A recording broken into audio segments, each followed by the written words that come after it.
नमस्ते, म doctor Hari Rijal, pain physician. हाल म काठमाडौँ पेन म्यानेजमेन्ट सेन्टरमा कार्यरत छु। आज हामी यो खुट्टा कुर्कुच्चा पैताला कस्ता मानिसहरूलाई बढी हुन्छन्, यसका जोखिम कारणहरू के हुन् भन्ने विषयमा चाहिँ कुरा गर्न गइरहेका छौँ। उमेर अनुसार हुने हड्डी खिइने समस्या, नसा च्यापिने समस्या, टेन्डन र लिगामेन्ट च्यातिने समस्याले गर्दाखेरि पनि यस्ता खुट्टा कुर्कुच्चा र पैताला दुख्ने समस्याहरू बढेर आउँछ। तौल, मोटोपन र धेरै तौल भएका मानिसहरूलाई पनि यो खुट्टा कुर्कुच्चा र पैताला दुख्ने समस्याहरू बढी हुने सम्भावना हुन्छ।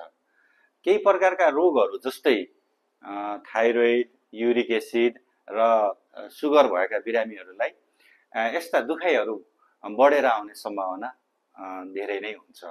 धुम्रपानले गर्दाखेरि पनि यस्ता दुखाइहरूलाई बढाउने गर्दछ।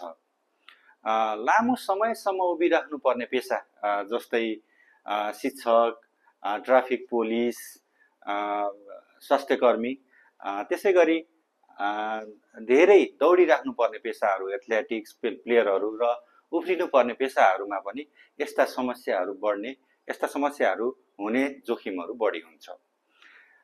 तपाईले लगाउनु भएको जुत्ताको प्रकार जस्तै असहज जुत्ता भएको कारणले, कडा सोल भएको टाइट जुत्ता, बुट र हिल जुत्ता लगाउने मानिसहरूलाई पनि यस्ता खुट्टा कुर्कुच्चा र पैताला दुख्ने सम्भावना बढी नै हुन्छ। र पैतालाको संरचना र आकार फरक भएमा यस्ता दुखाइहरू बढेर आउने सम्भावना पनि धेरै हुँदछन्। त्यसै गरी यो मांसपेशीको कडापन र टेन्डनहरूको कडापनले गर्दाखेरि पनि यस्ता कुर्कुच्चा, पैताला र खुट्टा दुख्ने समस्याहरू बढेर आएको पाइन्छ।